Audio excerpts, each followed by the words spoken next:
Bueno, después de haber hecho el recordatorio de lo que habíamos dado en la clase anterior, continuamos con una forma más de dar a la recta, que es a partir de lo que se llama la ecuación explícita de la recta.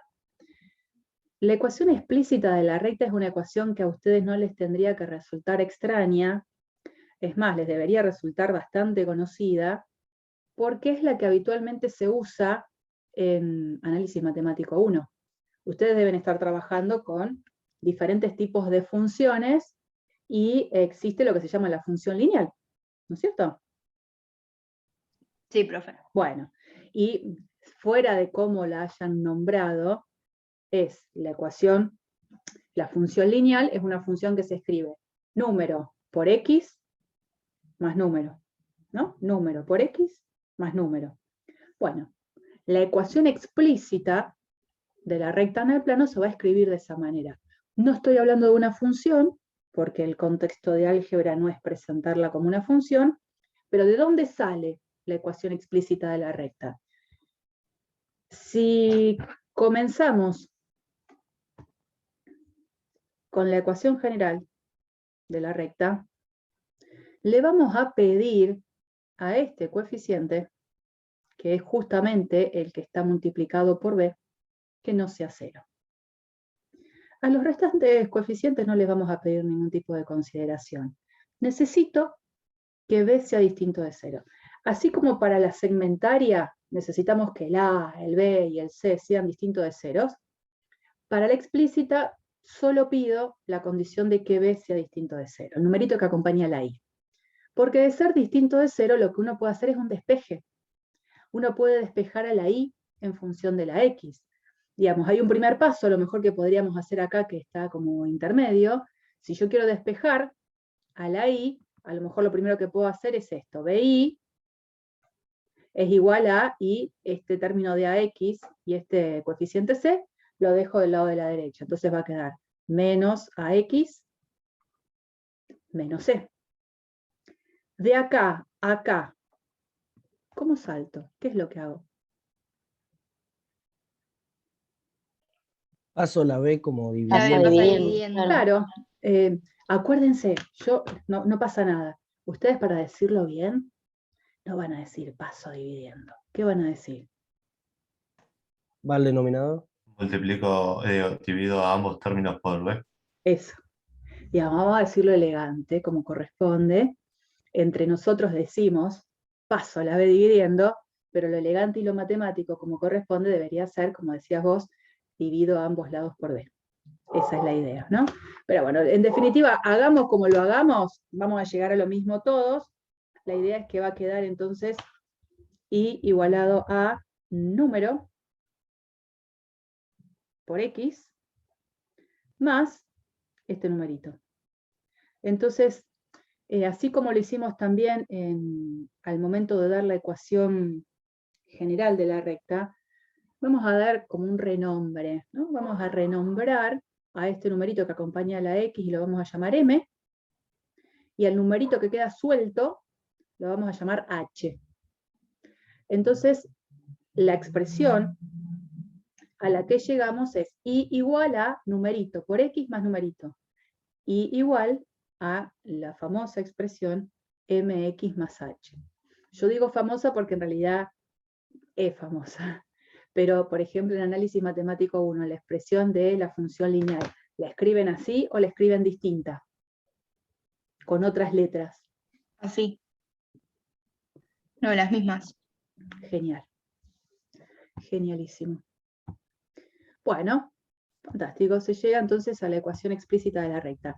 Y ya que han trabajado con funciones lineales, ¿me sabrán decir esto, el significado geométrico de h y de m? Está abajo, ¿no? En el apunte está abajo, que ya lo vamos a ver. Pero ¿se acuerdan con qué tenía que ver m y con qué tenía que ver h? M no era la pendiente y H o sea, H donde corta, no sé si dice así. Dale, vos seguí. H donde corta. Donde la recta corta ahí. Bien. Y M La era ordenada la al pendiente de origen. la recta. Claro. ¿Cómo se dice? H es la ordenada al origen y M es la pendiente de la recta que vas a graficar. Exactamente. Bien, esa es la idea, lo recuerdan muy bien. Lo que hacemos acá es como hacer un poquito más detallado la justificación, ¿no? Obviamente, el punto de intersección de la recta con el eje Y es un punto de coordenadas 0h, porque cuando uno quiere buscar la intersección de esta recta con el eje Y, lo que está pidiendo es buscar el punto que tienen en común, y es un punto que está sobre el eje Y. Y si está sobre el eje Y, ¿cuál es su coordenada en X?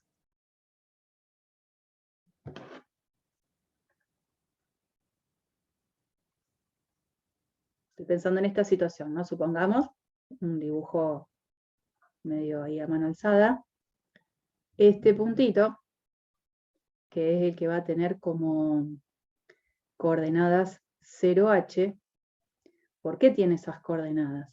Porque cuando yo busco un punto de intersección entre dos conjuntos, estos dos conjuntos, ¿quiénes van a ser para mí? La propia recta que quiero dibujar, y el otro conjunto sería esta recta vertical que coincide con el eje Y. Entonces buscar esa intersección es buscar puntos que estén simultáneamente en los dos conjuntos. Entonces este punto que estoy buscando, como tiene que estar sobre el eje Y, pregunto, ¿qué característica tienen todos los puntos que se disponen sobre el eje Y? Que su componente X es 0. Tal cual. Entonces uno dice, bueno, a ver, busco el punto que estando sobre la recta tiene primera componente 0. Entonces cuando uno va a fijar la X con 0, va a quedar M por 0, 0 más H. De ahí queda que la coordenada Y que la acompaña es H. ¿Está bien? Sale de pensar en una intersección. Y luego, yo sé que esta recta, con lo que sería el semieje X positivo, la idea es esta. Yo me fijo esta intersección y acá encuentro el ángulo que forma la recta con el sentido del semieje X positivo. Ese ángulo tiene una tangente. Tangente que la puedo escribir a partir de usar un poco de trigonometría, ¿no? Tangente que después va a terminar siendo el valor de M, que es el que estamos nosotros recordando también, porque lo sabemos desde análisis. La idea es, en este dibujo, justamente tratar de llegar a la conclusión de que la tangente del ángulo alfa va a terminar siendo M. Entonces, ¿cuál es la idea? Nos vamos a parar en dos puntos distintos sobre la recta. Uno será el punto que anda por acá, que tiene coordenadas, ese punto P, tiene coordenadas X1, M, X1 más H. Ese es el punto P.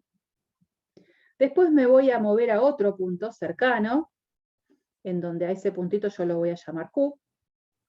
Ese puntito Q tiene coordenadas X2, y lo que vale la expresión de la recta en X2, que es M, X2 más H. ¿Para qué lo hago? Para formar un triangulito. En este triangulito, donde este ángulo, fíjense que siempre que yo la recta la vaya cortando con rectas horizontales, siempre voy a formar el mismo ángulo alfa, ¿no? Mismo ángulo alfa. Entonces, en particular, sobre este triangulito, este ángulo es alfa. ¿Cómo se calcula la tangente de alfa?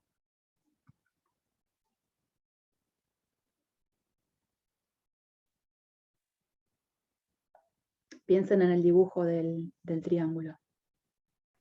Opuesto por adyacente. Opuesto Por adyacente. por adyacente. No, dividido, perdón. Ah, bien. Entonces la idea es hacer este segmentito dividido este segmentito. Y este, en definitiva, lo puedo ver acá. ¿Y cómo lo obtengo? Justamente de hacer la siguiente resta. Voy desde acá hasta abajo de todo, y le resto desde acá, abajo de todo. Esa diferencia me estaría dando este segmentito, que es el que a mí me está interesando. Entonces, este segmento grande, ¿cómo lo represento? lo represento a partir de hacer mx2 más h. Esto sería esto. Y por otro lado, digo, voy a elegir este color verde, tenía este segmentito, que este segmentito lo represento como mx1 más h. En la diferencia obtengo este segmentito que es el que me interesa a mí. Cuando yo haga la diferencia de estos dos, me va a quedar mx2 más h menos, paréntesis, mx1 más h. Cuando yo distribuyo este menos, me queda mx2 más h menos m1x1 menos h. ¿Qué veo acá que puedo cancelar? Las H's. Puedo H. cancelar las h's acá, y me quedan solo este término y este, que lo que ve, este m1 está, eso no es, ese m1 no va, era mx1. Y de esos dos términos puedo sacar m factor común, y me queda x2 menos x1. Esto es esto, ¿no? La idea es ver de dónde sale que este cateto termina valiendo eso, m por x2 menos x1. Y obviamente, este segmentito de acá, que sería lo que nosotros llamaríamos el cateto adyacente, no es más que hacer todo x2, a quien le resto x1. Entonces, entendiendo eso, yo voy a poder decir, sin ningún problema, en un espacio con más lugar, que la tangente de alfa va a ser cateto opuesto sobre cateto adyacente. Entonces, si simplifico esas dos expresiones, y lo que me queda es el valor m, que es el numerito que acompaña a la x. Entonces, el numerito que acompaña a la x, obviamente, tiene que ver con el tipo de inclinación que la recta tiene según el semieje x positivo. Y eso lo llamamos pendiente, ¿no? Si este número m es un número positivo y muy grande, la recta es una recta con mucha pendiente. Una recta creciente con mucha pendiente. Si el m es un número negativo, es una recta ahora que va a ser o va a representar algo que va decreciendo. Lo mismo que ustedes ya saben de análisis matemático 1, nada más que presentado en otro contexto que es en álgebra. Así que ahí tenemos la identificación de qué significa cada uno de los coeficientes, que es lo que venimos haciendo en cada una de las representaciones de la recta. Hubo siempre algo para destacar en cada una de las ecuaciones. En las ecuaciones paramétricas se ve rápido un punto de paso y un vector dirección.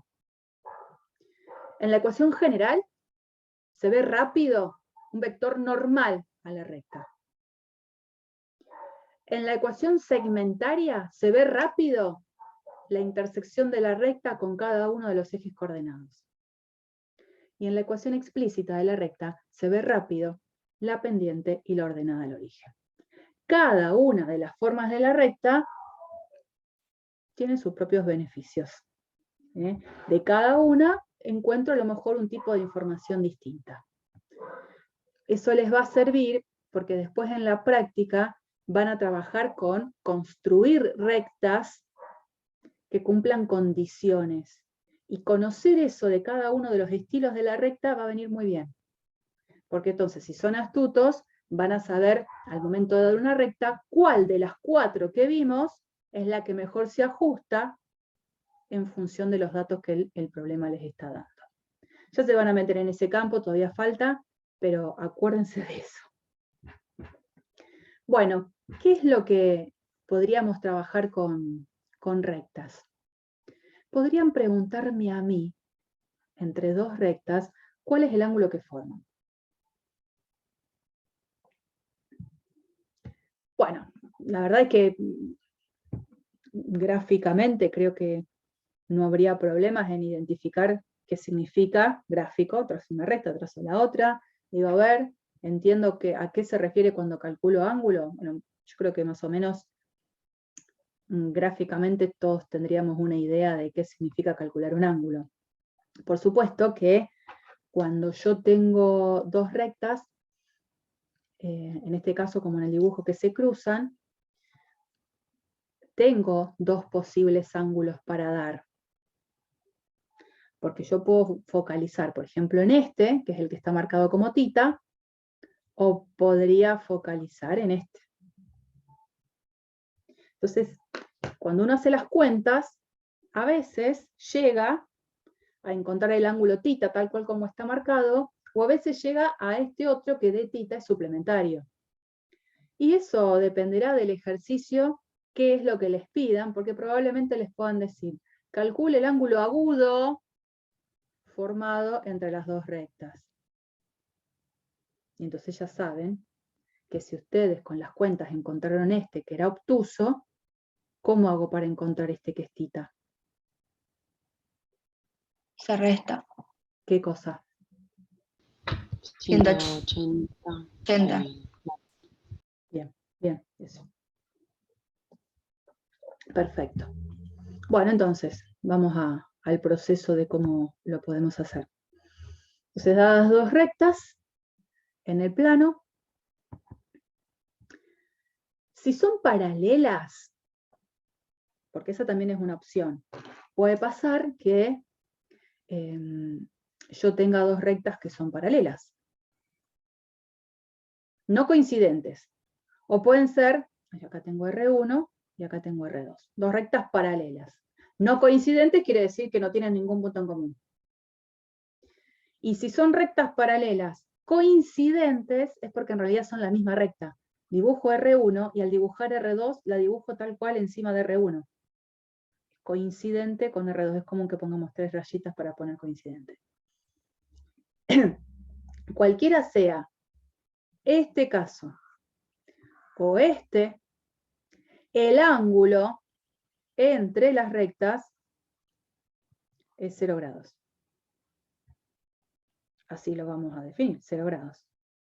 Tiene, digamos, chiste cuando las rectas no son paralelas. Entonces a mí me interesa acá hacer la cuentita de calcular cuál es el ángulo que forman las dos.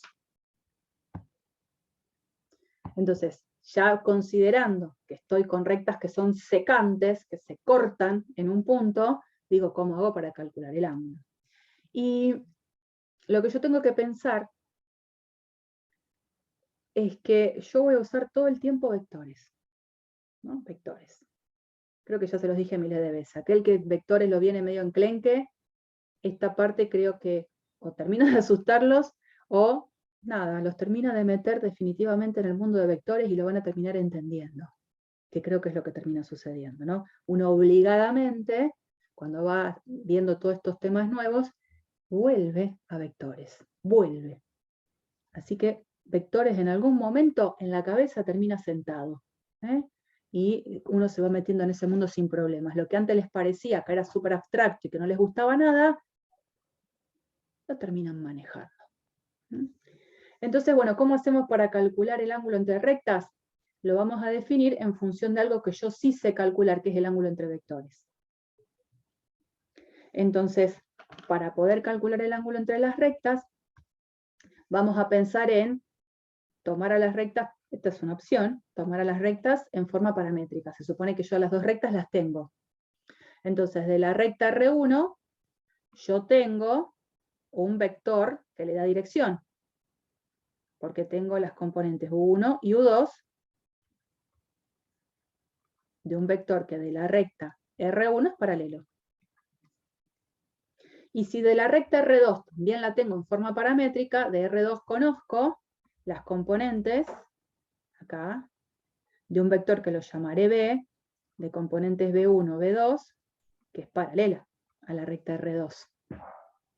Fíjense que, ya que estamos, vamos a prestar atención a que el parámetro con el que yo defino a las ecuaciones paramétricas de la recta no necesariamente siempre se tiene que llamar T. Y para no confundir, cuando tengo varias rectas que están escritas en forma paramétrica, lo mejor es trabajar con nombres de parámetros distintos.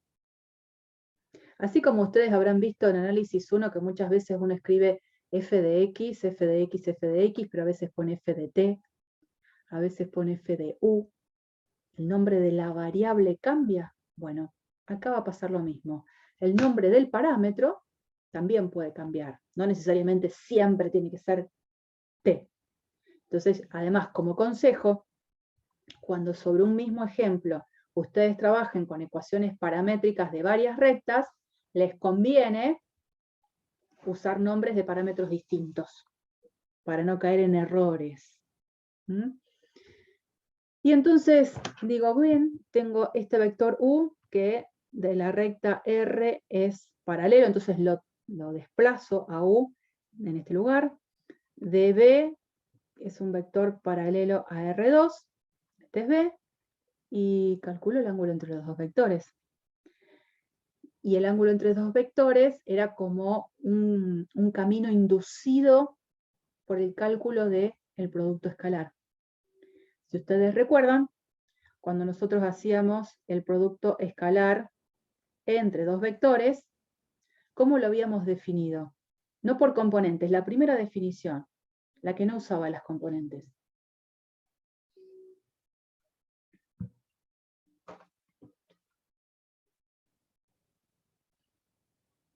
¿Me olvidé? Multiplicar los módulos por el coseno del ángulo que forman entre ellos. Muy bien, recuerdo. Nosotros sabíamos eso. Bueno, entonces de manera astuta, yo puedo de esta igualdad despejar el coseno. Entonces el coseno del ángulo se puede escribir como el producto escalar entre los vectores dividido el producto de estos módulos, que por eso aparece esta expresión. Expresión que viene, no porque de la nada aparece, sino que viene asociada del producto escalar. De ahí sale despejado el valor del coseno. Y una vez que tengo el coseno, haré con la calculadora shift coseno o pongo coseno a la menos 1, y una vez que hago coseno a la menos 1 de esto, encuentro el ángulo. ¿Está bien? Primero hago esto, que es la cuentita que en componentes lo voy a poder hacer sin problemas, y eso representa el coseno. Para encontrar el ángulo haré inversa coseno del numerito que obtengo acá. Si ustedes estuvieron trabajando con vectores, seguramente alguno de los ejercicios que han tenido que realizar habrá tenido que ver con calcular el ángulo entre dos vectores. Y bueno, el ángulo entre dos vectores lo han tenido que calcular de esta manera. Bien. Pregunta. Si las rectas están expresadas en forma general, ¿no? Acá yo tenía las dos rectas expresadas en forma paramétrica, pero supongamos que yo tengo R1, la recta expresada como A sub 1x más B sub 1y más C sub 1 igual 0. Y la recta R2 expresada como A sub 2x más B sub 2y más C sub 2 igual 0. ¿No? Entonces yo tengo el dibujito, eje X, eje Y, y tengo la recta, esta es la R2, por acá arriba R1. ¿Cómo haría para calcular alguno de los dos ángulos, ¿no? O me dará este o me dará este, dependiendo de cómo yo haya hecho mi razonamiento? ¿Qué les parece que puedo hacer?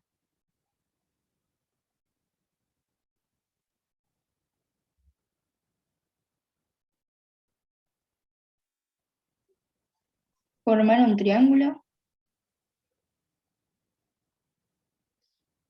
Sí, está tratando de entender. Lo que pasa es que si forma un triángulo, vos qué decís, un triángulo rectángulo, Sí. ponele que te sigo. Esto es un triángulo rectángulo. Y después, ¿qué hago? No, era una idea. No, por eso. Podría haber sido, lo que pasa es que a vos, por ejemplo, de este ángulo, necesitarías conocer el valor de este cateto, el valor de este cateto, y no tenemos ni idea. Igual yo lo había pensado uniendo R1 con R2, no cortándolo ahí a la mitad. No, bueno, pero R1 y R2, estos vos decías de acá hasta acá, Sí, no tiene sentido porque en realidad R1 y R2, cuando yo lo pongo acá, es el nombre de la recta. Ese R2 lo podría haber puesto ahí, lo podría haber puesto por acá, lo podría haber puesto por acá, o lo podría ni haber puesto. Es solo para ubicarme a mí, que estoy sobre la recta R2 y acá estoy sobre la recta R1. Y las rectas son infinitas, no terminan. Uno lo único que hace es una representación que te entre en el lápiz, en la hoja en la que estás trabajando. Ustedes cuando hacen gráficas de funciones también, en análisis 1, ustedes hacen un pedacito de una gráfica. La gráfica, a veces, continúa. ¿Cuántas veces habrán graficado la función x cuadrado? Díganme. ¿Nunca? sí. Un ¿Sí? montón. Ah. La función x cuadrado es una de las funciones que se dibuja siempre. Y cuando uno dibuja la función x cuadrado, que hace este dibujito de la parábola, mejor que esto, fue un desastre, y que pone, bueno, acá el 1, y qué sé yo. Esto es solo un pedazo de la parábola. La parábola, infinita, las ramas hacia arriba, no para nunca, si el dominio es todos los reales. Bueno, acá pasa lo mismo, uno lo que hace es solo un dibujo representativo. Las rectas no terminan, son infinitas, así que no es que acá tengo un punto que se llama R1 y un punto que se llama R2. No. Sí, es verdad. A ver, y pregunto, ¿cuál era el beneficio de conocer a las rectas en forma general? ¿Qué era lo que yo conocía?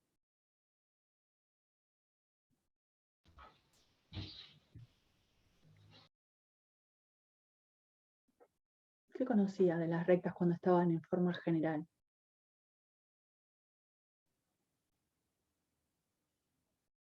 Hagan memoria que lo dije hace 10 minutos. Que eran perpendiculares. Bien, pero ¿y quién? ¿Quién era perpendicular a quién? Al vector normal. ¿Y cuál era el vector normal de la primera recta, que lo voy a llamar n sub 1?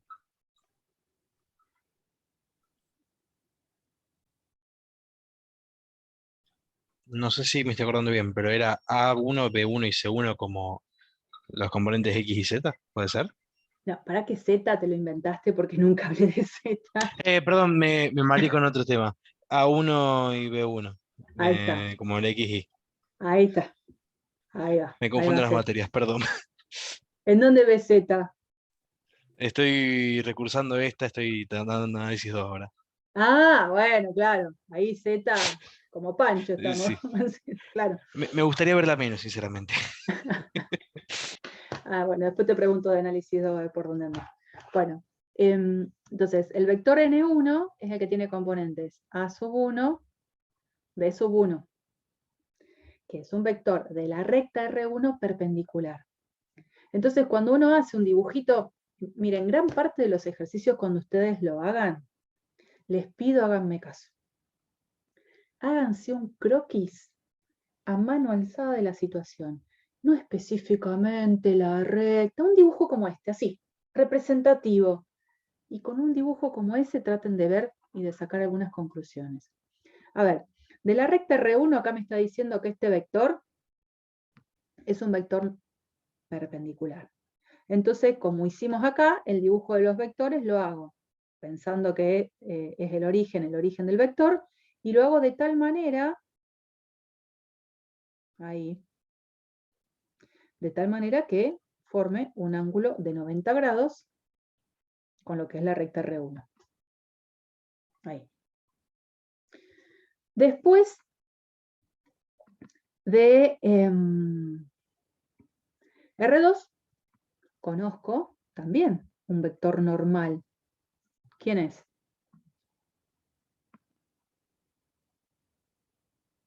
Sebastián. Perdón, ¿podría repetir? El vector normal a R2, ¿quién sería? A2, B2. A2, B2. Entonces, si yo hago el dibujo del vector N2 y lo hago sobre el origen, en el origen de coordenadas, lo voy a tener que hacer de tal manera que, suponete acá, este es N2, sea perpendicular a esta dirección, a la de R2. Bueno, el ángulo que estoy buscando entre R1 y R2, que posiblemente pueda ser este, coincide con este. O sea que al momento de calcular el ángulo entre R1 y R2, lo que voy a pasar a hacer es calcular el ángulo entre N1 y N2, entre los dos vectores que eran perpendiculares a las dos rectas. Entonces, el ángulo entre R1 y R2 lo vamos a poder ver como el ángulo entre estos dos vectores, donde yo ya sé cómo se hace para calcular ángulo entre vectores, a partir de usar esta fórmula, nada más que con los vectores nuevos, N1 y N2. Entonces, si yo a las dos rectas las tengo en forma paramétrica, de las dos conozco dos vectores que son dirección a cada una de ellas. El ángulo entre los dos vectores dirección me va a dar el ángulo entre las rectas. Si a las dos rectas las tengo en forma general, la forma de calcular el ángulo entre las rectas es calculando el ángulo entre los dos vectores normales. Por supuesto, que les va a pasar que muchas veces tienen que buscar el ángulo entre dos rectas donde una está dada en forma general, la otra está dada en paramétricas, ¿y cuál podría ser un buen artilugio para encontrar el ángulo entre esas dos rectas?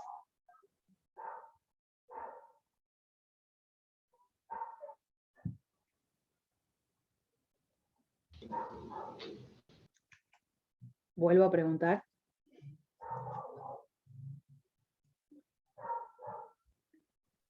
Sí, profe. Si una está en general y la otra Paramétricas. en paramétricas. Las dos están dadas de maneras diferentes. ¿Cómo haría para calcular el ángulo entre las dos rectas?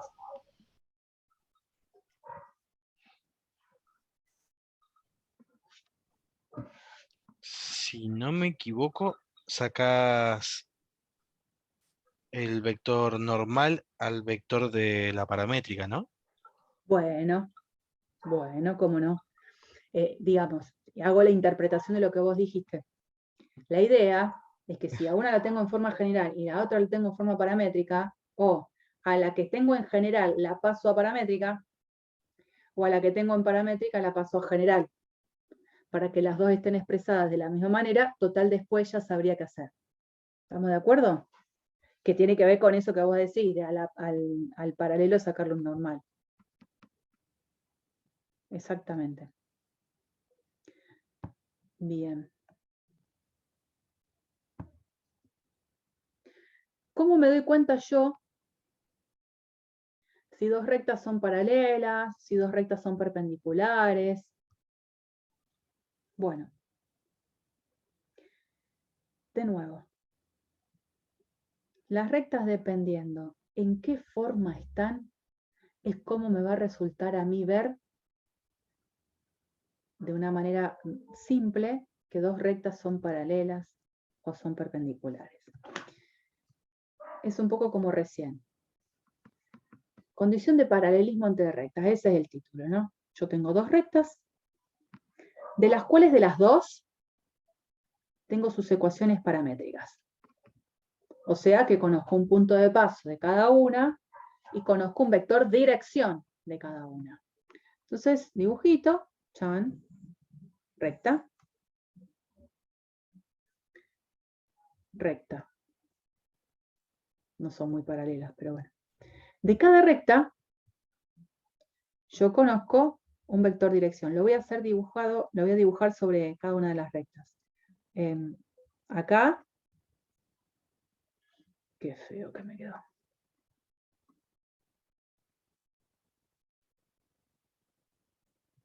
Acá tengo el vector que yo lo voy a llamar U, que es un vector paralelo a la recta que yo estoy llamando R1.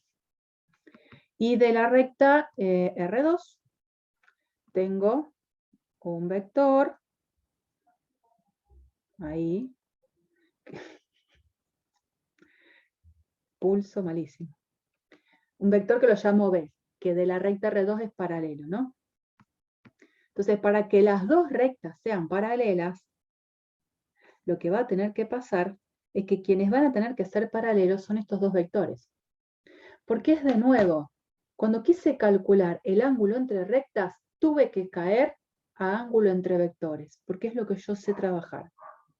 Cuando ahora quiero ver si dos rectas son paralelas, voy a tener que caer en vectores, porque es lo que yo sé trabajar. Entonces, cuando yo hago un dibujo a mano alzada de las dos rectas, ojo que este vector apunta al mismo lado, pero podría apuntar para otro lado, la longitud nada tiene que ver el de U con el de B. Para que estas dos rectas sean paralelas, evidentemente los que van a tener que ser paralelos entre sí son los dos vectores que le están dando dirección a las dos rectas. Y de nuevo, recordamos cuál era la condición de paralelismo entre dos vectores. Un vector era paralelo a otro si existía un escalar, un número real, que hace que un vector se escriba como ese escalar por el otro vector. O sea que la condición de paralelismo entre dos rectas está sumamente ligado con la condición de paralelismo entre dos vectores. Entonces tengo que recordar la condición de paralelismo entre vectores. Si las rectas, las dos están dadas en forma general, yo lo que tengo de información ahora de cada una es, de R1 tengo un vector normal, al que lo estoy llamando N1, y de R2 puedo tener, por ejemplo, acá un vector normal al que lo estoy llamando N2. Evidentemente, para que las dos rectas sean paralelas, estos dos vectores normales entre sí van a tener que ser paralelos. Y otra vez, decir que son paralelos es que existe un valor alfa que haga que uno de los vectores se escribe como el escalar por el otro. Estoy comparando dos vectores de la misma especie, quiero decir. Si de las dos rectas conocía dos vectores que eran paralelos a las rectas, eran vectores dirección de las rectas, para que las rectas sean paralelas, estos vectores tienen que ser paralelos. Si de las rectas conocía de cada una de ellas dos vectores de la misma especie, es decir, dos vectores normales, evidentemente lo que voy a tener que pedir es que esos dos vectores normales sean paralelos. Y si las dos rectas están dadas en forma explícita, no, me voy a quedar con eso. Si las dos rectas están dadas en forma explícita, de la forma I igual a mx más h, para que sean paralelas, evidentemente, este ángulo, ¿cómo va a tener que ser con este? Si son paralelas. ¿Del mismo grado? Va a tener que valer lo mismo. Entonces, necesariamente, si el ángulo es el mismo, las dos, en su forma explícita, van a tener que compartir la misma pendiente.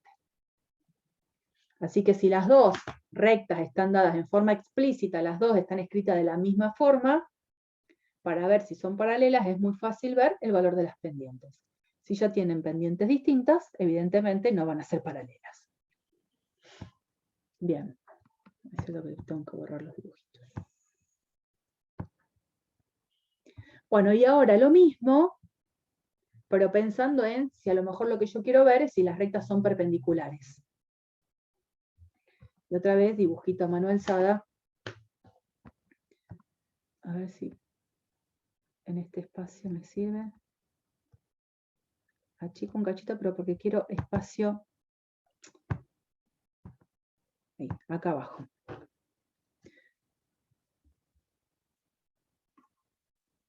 Condición de, no sé por qué me apareció AE, es perpendicularidad entre rectas. Está de más, perpendicularidad entre rectas. Bueno, yo tengo mi dibujito, chan, dos rectas que son perpendiculares. Se cortan en un ángulo recto. Y digo, bueno, ¿cómo hago para saber si dos rectas son perpendiculares o no? Bueno, otra vez lo mismo.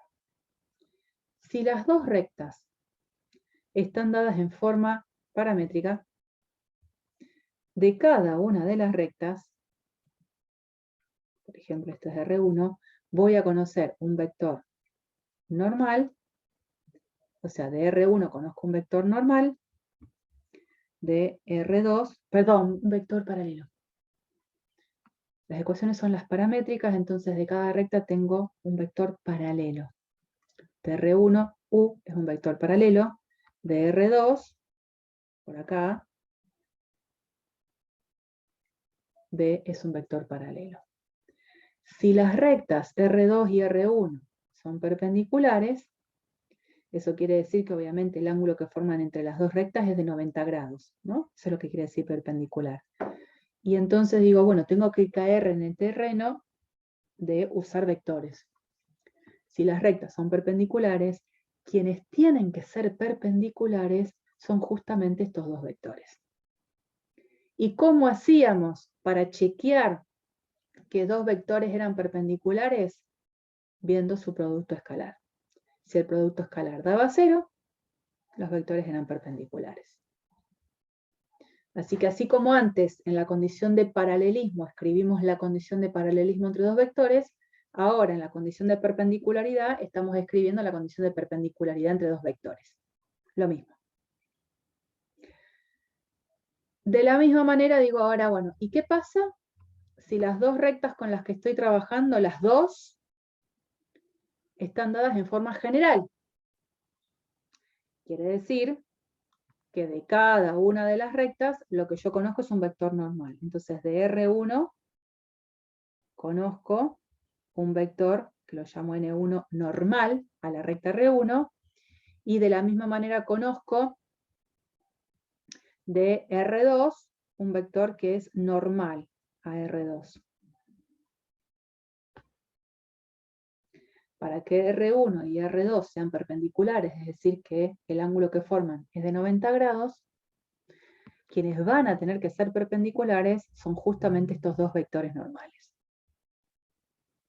N1 y N2. Y para que sean perpendiculares, obviamente, el producto escalar entre ellos tiene que ser 0. Y como antes, si las rectas están dadas ahora las dos a partir de la ecuación explícita, esto sí lo van a tratar de probar para cuando vayan a estudiar los ejercicios de recta, lo que van a tener que probar es lo siguiente. Cuando hablamos de rectas paralelas en forma explícita, lo que dijimos es que era muy fácil en forma explícita chequearlo porque tenían que tener la misma pendiente. Bárbaro. Si las dos rectas están expresadas en forma explícita, lo que va a tener que pasar para que sean perpendiculares es que el producto de las pendientes me tiene que dar -1. El producto de las pendientes me tiene que dar -1. ¿Cómo lo pruebo? Y por supuesto les puedo dar la idea, no quiero hacerlo porque es un ejercicio para ustedes. La idea sería, de la forma explícita, pasarla a la general. Con la forma explícita. Y de la forma general, usar lo que acaban de decir en el apartado anterior. Entonces, cuando digo de la forma explícita paso a la general, es porque la forma explícita que tengo de cada una de las rectas es I igual a M1X más H. R2 será de la forma I igual a M2X más H. Pasarlas a las dos a una forma general no es más que dejar la igualdad a 0. O sea que, por ejemplo, R1 en forma general la podría escribir así: menos M1X más H, perdón, más I menos H igual 0, ¿no? Esto que está del lado de la derecha lo dejo todo del lado de la izquierda con los menos respectivos para dejar un igual a 0. Y de R2 haría algo similar. R2 lo puedo escribir como menos M2X más I menos H igual 0. Entonces, ahí ya les marqué el terreno. Las tienen expresadas a las dos rectas en forma general. Cuando hagan esta cuenta, les va a salir solo que el producto entre M1 y M2 les va a terminar quedando menos 1. Pero se los dejo para que lo hagan ustedes, ¿no? Esa es un poco la idea. Bien. Entonces ya vimos ángulo entre rectas y ya sabríamos identificar cuándo dos rectas son paralelas o cuándo dos rectas son perpendiculares. Y cuando no son ni perpendiculares ni paralelas, lo que me va a interesar conocer es el ángulo entre las dos. Por eso ya lo saben hacer a eso. ¿Qué pasa si me piden calcular la intersección entre dos rectas? Gráficamente son solo estas tres posibles ideas, tres posibles situaciones que puedo llegar a tener.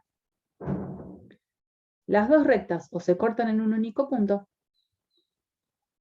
o las dos rectas son paralelas, o las dos rectas son paralelas no coincidentes, o las dos rectas son idénticas. Dependiendo en qué situación estoy, es el tipo de solución que va a tener el planteo de la intersección entre las rectas. Entonces, o tengo única solución, o no tengo solución, porque no hay ningún punto en común, o los puntos en común son todos los puntos de la propia recta, porque las dos rectas son coincidentes. Eso es a nivel gráfico. Ahora, ¿cómo hago yo para resolver algebraicamente con numeritos la intersección entre dos rectas? Nada que no hayan hecho.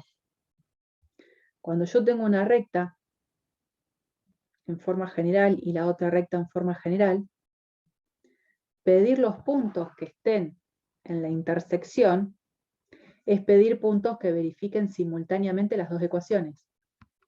Entonces estoy buscando un punto que verifique esta ecuación, que significaría que está en la recta R1, y estoy buscando también ese punto que simultáneamente verifica esta ecuación, porque también estaría en R2. Pedir eso es pedir este sistema. El conjunto de pares X y que verifican simultáneamente las dos ecuaciones. Y eso digo, lo saben resolver, es un terreno que ustedes saben desenvolverse, porque tienen que resolver un sistema de dos ecuaciones con dos incógnitas. ¿Cómo intentan resolverlo?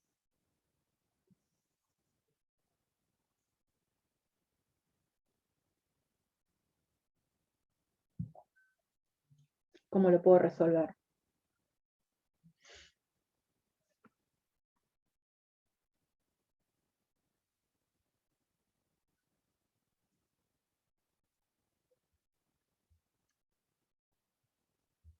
¿Se fueron? Por sustitución. Ah, Bueno. ahí en el chat. Ahí sí, Ah, Martina ¿y puso. dónde está el chat? Ah, porque acá lo tapé. No te aparece porque estás compartiendo. No, lo veo. Pero lo que pasa es que yo acá me levanté toda una parte del tecladito y lo estaba tapando. Bueno, por los métodos de igualación, por ejemplo. ¿Cómo no? Perfecto, Martina. Eso es correcto. Así es, puede ser. Lo que sí tienen que tener cuidado en qué podría llegar a parecerles en el caso de justo trabajar con un sistema de ecuaciones en el que aparezcan, por ejemplo, esta situación de dos rectas paralelas. O sea, qué tipo de cosas uno podría llegar a encontrarse. Miren, supongamos que yo les planteo la intersección entre estas dos rectas. R1 es 2x menos y más 2 igual 0.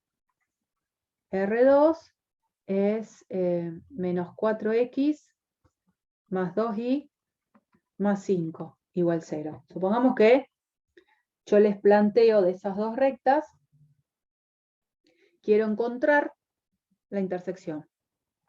Entonces uno que hace, bueno, en vez de poner R1 y R2, diría, planteo el sistemita para buscar los puntos en común. Entonces, según lo que me dicen ustedes, podría pensar en despejar una variable en función de la otra. ¿Cuál les parece que se puede despejar? La I de la primera ecuación. Claro, tal cual. Entonces de acá me queda que 2x más 2 es igual a y. Eso lo llevo abajo, ¿no? Entonces me queda menos 4x más 2 por lo que es y. Entonces pongo acá 2x más 2 más 5 igual 0. Entonces distribuyo este 2, me queda menos 4x más 4x más 4 más 5 igual 0. ¿Está bien? Distribuí este 2. ¿Qué puedo hacer ahora? Cancelar las X. Las cancelo. ¿Y qué me queda entonces? 9. Ah, Igual a ah, 9 igual a 0. ¿Qué pasó ahí? Cuando uno llega a una cosa que no tiene sentido, el 9 no es igual al 0, uno va a poner, esto es un absurdo, por lo tanto, no hay intersección entre las rectas. Y si no hay intersección entre las rectas, me está diciendo que las rectas, ¿cómo son? Paralelas. Y no solo paralelas, sino que encima no coincidentes, ¿no? Porque estas son paralelas, pero coincidentes, ¿no? No hay intersección entre las rectas son paralelas, no coincidentes. Estaríamos en la situación del medio, ¿no? Y la verdad es que yo hasta me podría haber dado cuenta de si estas rectas ya eran paralelas o no. Fíjense que los vectores que le están dando, los vectores normales, son paralelos entre sí, ¿no? Uno puede chequear que son paralelos, pero de tal manera que después las rectas coincidentes no son. Bueno, esto quería una situación extraña que sucede, que eso es lo que tendrían que decir. El sistema no tiene solución, quiere decir que estaríamos hablando geométricamente de rectas paralelas no coincidentes. Si por el contrario, esta suma 4 más 5, que acá nos quedaba 9, si este numerito nos quedaba 0, que hubiese quedado 0 igual 0, algo que es obvio, o me quedaba 2 igual 2, 1 igual 1, algo obvio, cuando me queda algo así, en definitiva quiere decir que la situación en la que estoy es esta, que son dos rectas coincidentes, y la forma de escribir la recta es como cualquiera de las dos. Cuando aparece algo que no me trae ninguna contradicción, pero que no me permite despejar a la X, porque esa es la idea. En esa situación vamos a decir R1 intersección R2 coincide con cualquiera de las dos porque son rectas coincidentes. Y en este caso, digamos, es el más cómodo, el que uno está más acostumbrado, porque de acá despejaría X, y con el X que despeja lo pone acá y encuentra la coordenada del punto sin problemas.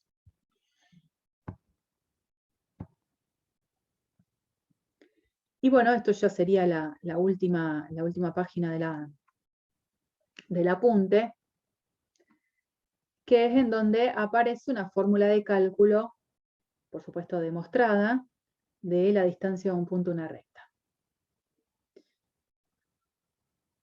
¿Qué significa calcular la distancia de un punto a una recta? La distancia, tal cual como dice acá, de un punto a una recta, es la longitud del segmento determinado por el punto en el cual estoy parada y por el pie de la perpendicular desde el punto a la recta. ¿Qué dice ahí? Yo estoy parada en este punto y quiero saber la distancia de este punto a esta recta. Tengo que buscar el camino más corto que me lleva de P1 a la recta. Y si ustedes piensen en esa situación, tienen que llegar a esta cuadra lo más rápido posible, desde P1. ¿Qué voy a hacer este camino?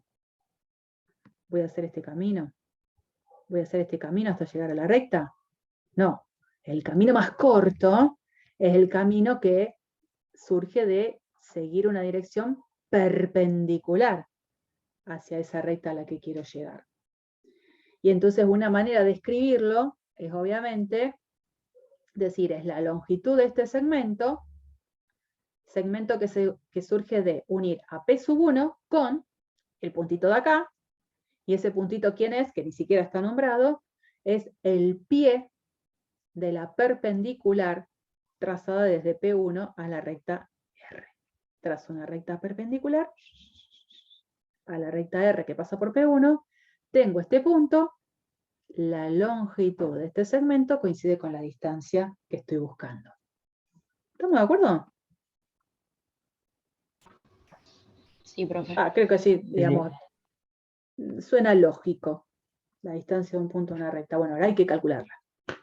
Lo más lógico que sea, hay que buscarle alguna cuentita que me ayude a encontrarla. Nosotros lo que vamos a hacer es ver todo este desarrollo, del cual en realidad vamos a llegar a una fórmula final, fórmula que es la que ustedes después van a terminar aplicando en la práctica. Pero este tipo de cosas, en una teoría, se pueden pedir. Entonces por eso quiero que tratemos ahí de tratar de entenderlo como se lee, ¿cierto? Primero y principal, si el punto en el cual me estoy parando es un punto que sobre la recta está, obviamente la distancia del punto a la recta es 0. No tengo que recorrer nada para llegar a la recta porque ya estoy en la recta. Entonces la distancia del punto a la recta es 0.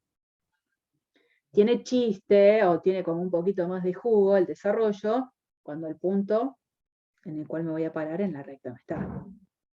Entonces supongamos que estamos en un punto que sobre la recta no está fuera de la recta. Podemos definir a la distancia como, primero tomo un punto P sub 0 que sí está en la recta, uno cualquiera, no importa cuál, cualquiera. A ese punto que está en la recta lo uno con el punto P1, que es en donde quiero calcular la distancia. Entonces formo este vector.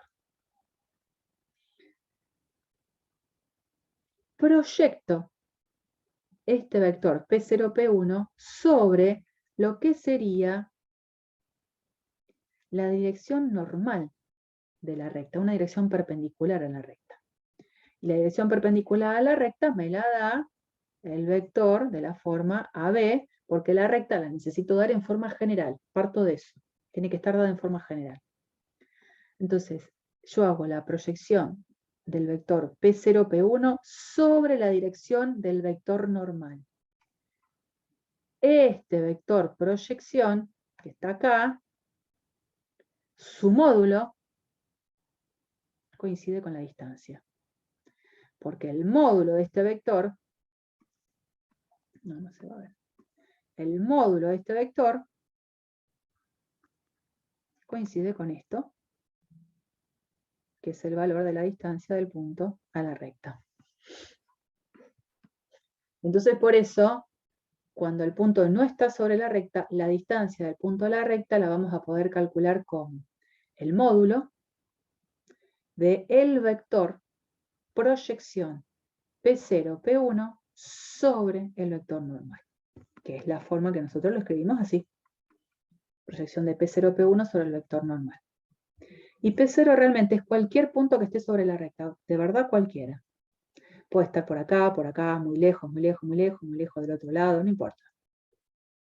Uno lo hace cerquita para que entre en el dibujo, nada más. Entonces uno dice, bueno, a ver, ¿y esto cómo se calculaba? Módulo del vector proyección. Bueno, caemos en el terreno de los vectores. Tengo que recordar cómo era que se calculaba el vector proyección. Entonces, primero y principal, el punto P0, creo que me va a convenir ampliar un poquito esto, para trabajar en coordenadas. Primero y principal, este punto P0 dijimos que es un punto que está sobre la recta. Entonces sus coordenadas, las coordenadas de P0, la vamos a llamar X0 y 0. Si está sobre la recta, tiene que verificar la ecuación de la propia recta. Quiere decir que si yo partía de una recta que de forma general se escribía AX más BY más C igual 0, las coordenadas de este punto a esta ecuación la tienen que verificar. Porque es la manera de ver si un punto está sobre una recta cuando está dada en forma general. Si las coordenadas del punto verifican la ecuación, el punto está en la recta. Si las coordenadas del punto no verifican la ecuación, o sea, no cumple con la igualdad, no está en la recta. Entonces el punto x0 y 0 es un punto que tomo sobre la recta, por lo tanto, si yo reemplazo la x y la y por las coordenadas del punto, la ecuación se satisface, es correcta, y por lo tanto de acá yo puedo despejar C. C va a ser igual a esto, me va a servir. En breve me va a servir. Por otro lado dice, recordemos, lástima que me quedó ahí cortado esto, recordemos cómo hacíamos para calcular el vector proyección de un vector sobre otro. El vector proyección, lo voy a escribir acá, por las dudas, de nuevo, de P0, P1 sobre el vector normal, lo podríamos escribir así. El producto escalar entre P0 con el versor asociado a n, esto del producto escalar me da un número, por el versor asociado a n. Esto lo vimos en el apunte de vectores. Es una manera de encontrar al vector proyección. Por eso este 0 me quedó gigante ahí, es el n sub 0 de versor asociado. Por lo tanto, ahora voy a escribir así. La distancia de P1 a la recta, dijimos, era el módulo del vector proyección P0, P1 sobre el vector normal. ¿Qué sería el módulo de esto? P0, P1, escalar N0 por el propio versor asociado. Y acá vuelvo a caer en vectores. Por propiedad de producto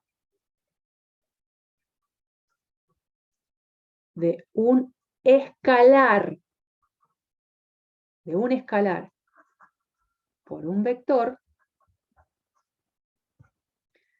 el módulo de este vector lo puedo escribir así. A ver si se acuerdan. Módulo de alfa por un vector era valor absoluto de alfa por el módulo del vector. Las barras se nombran dependiendo de qué es lo que hay adentro. Si adentro hay un escalar, a esas barras las nombramos valor absoluto. Si adentro hay un vector, módulo del vector. Entonces acá tengo esto que sería mi escalar, valor absoluto, entonces de el escalar P0, P1, escalar N0, por el módulo de N0. ¿Cuál es el módulo de N0? Versor asociado a N.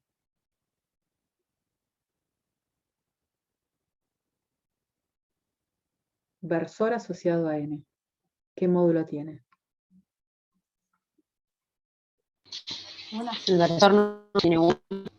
Como es versor, ya la palabra versor, módulo 1. El módulo esto es 1.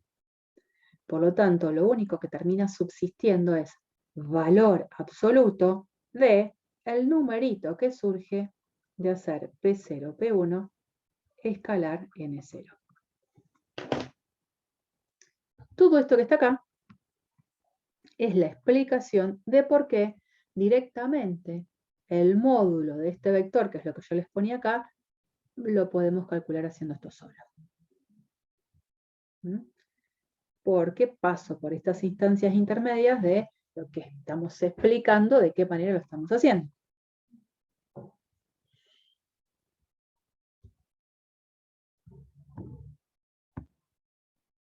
entonces acá es donde se pone un poco linda la cuestión, porque después terminamos llegando a la fórmula, ¿no? Acabamos de decir que la distancia del punto de la recta termina siendo esto, ¿no? El valor absoluto del resultado de hacer este producto escalar. Y como yo tengo todas componentes, ahora decido escribir el producto escalar en componentes. ¿Cómo escribíamos el vector que une un punto con otro? Está uniendo P0 con P1. ¿Se acuerdan que lo escribíamos así? OP, esto era OP1 menos OP0 y quedaban estas componentes.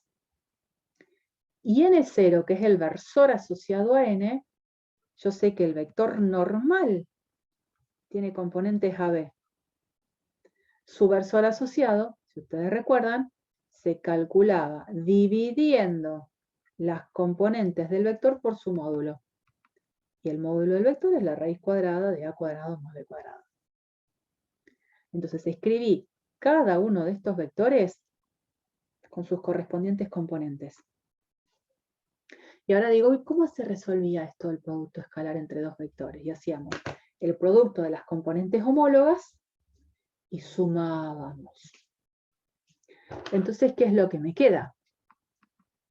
X1 menos X0 por A sobre la raíz cuadrada de A cuadrado más B cuadrado, ¿no? Lo escribo acá abajo, ese término. Es X1 menos X0 por A sobre la raíz de A cuadrado más B cuadrado. Después más las componentes en I por las componentes en I. I1 menos I0 por B sobre la raíz de A cuadrado más B cuadrado. Esto se transforma en esto porque lo que hacemos es darnos cuenta que la raíz de A cuadrado más B cuadrado aparece como un común denominador. Entonces lo saco como un denominador para sumar las expresiones que quedan en los numeradores. A la vez, en este numerador, vamos a distribuir. Entonces me queda AX1, bárbaro, menos AX0, anda por acá. Y después distribuyo BX, B y sub 1, menos B y 0. A propósito, encima está acomodado en una presentación que me conviene. ¿Por qué? Porque habíamos dicho al comenzar que el numerito C era esta expresión. Entonces ahora que me encuentro justo con esa expresión, me queda valor absoluto de AX1 más BI1 más C, dividido la raíz cuadrada de A cuadrado más B cuadrado. Estas expresiones que tienen que ver con fórmulas, se las van a tener que aprender de memoria. Esta sí, no me va a quedar otra. Entonces, por ejemplo, si yo, por ejemplo, tengo la recta que es de la forma 2x menos y más 3 igual 0. Y tengo el punto de coordenadas menos 1, 2. Y digo, quiero calcular la distancia del punto P a la recta R. Aplico esta fórmula. Dice, hago una división entre arriba.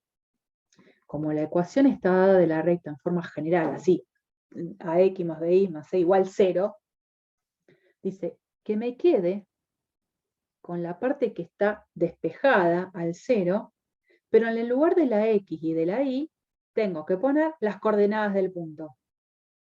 Entonces voy a poner valor absoluto, y voy a poner 2 por menos 1, menos el valor de la coordenada y del punto, más 3. Está bien, reemplazo la X y la Y por las coordenadas de ese punto del cual yo quiero calcular esa distancia. dividido el módulo del vector normal. El vector normal, en este caso, es el vector de componentes 2 menos 1. Entonces el módulo de ese vector es la raíz cuadrada de 2 al cuadrado más menos 1 al cuadrado. Cuando hago la cuentita, fíjense que arriba tengo 2 por menos 1, menos 2. Menos 2 es menos 4. Menos 4 más 3, menos 1. Valor absoluto de menos 1 dividido la raíz de 4 más 1. Entonces esto es 1 sobre la raíz de 5. Por supuesto pueden hacer la cuentita en la calculadora y poner una aproximación. La distancia es muy pequeñita. Eso es hacer la distancia de un punto a una recta aplicando la fórmula. Sí. No entendí por qué, o sea, ¿por qué 2 por menos 1 menos 2? O sea, entiendo que lo estás reemplazando, pero ¿cómo lo reemplazaste? No, O sea, bueno, el 2 de A. Ahí vamos. La recta es esta, ¿no? 2x menos y más 3. La fórmula de distancia de punto a la recta me dice que en el lugar de la x y de la y, de las coordenadas general de cualquier punto sobre la recta, reemplace la x por la coordenada x del punto y reemplace la y por la coordenada y del punto. Entonces es como que esta parte la copio acá, pero cuando aparece x, pongo la coordenada x del punto, y donde aparece y, voy a poner la coordenada y del punto. Ay, sí, entendí. Sí, ¿Está sí, bien? no había visto, no me di cuenta. Sí. Bueno, ojo, no le van a poner el igual a 0, porque a veces me ponen el igual a 0 y si no estoy trabajando con una ecuación, ¿no? Es con la parte que queda despejada, que queda igualada a 0, me quedo con esa parte y la dejo acá. Bueno, resultado final, quedó ese numerito, no importa. Lo que voy es, hay que saber aplicar la fórmula como corresponde, y además, ojo, no me van a decir que una distancia después les queda menos 5, ¿no? O menos 1,3. Una distancia no puede ser nunca negativa. Tengan cuidado con esas cosas. Hay cuestiones que tienen que ver con una cosa que es obvia. Una distancia no me puede quedar negativa. Qué sé yo, un área, bueno, acá no vamos justo a estar trabajando con eso, pero un área no me puede quedar negativa. Un volumen no me puede quedar negativo. Así que tengan cuidado de que lo que hagan después termine siendo algo que tenga sentido, porque muchas veces uno se puede confundir en numeritos. Acá hay mucho número, mucha cuenta, que cuando uno corrige, por ahí ve el desarrollo, pero si en un desarrollo uno recuadra distancia menos 1,2, chao. Todo lo que hizo anteriormente es como que queda desdibujado porque me está recuadrando que la distancia es negativa. Así que tengan mucho cuidado con esas cosas que puede venirle, les puede cobrar factura en un parcial. Bueno, hasta acá ya tendríamos desarrollado todo el material que necesitan para trabajar con recta en el plano, que sería la práctica número 2. Así que ya la práctica número 2 se supone que la podrían hacer sin problemas.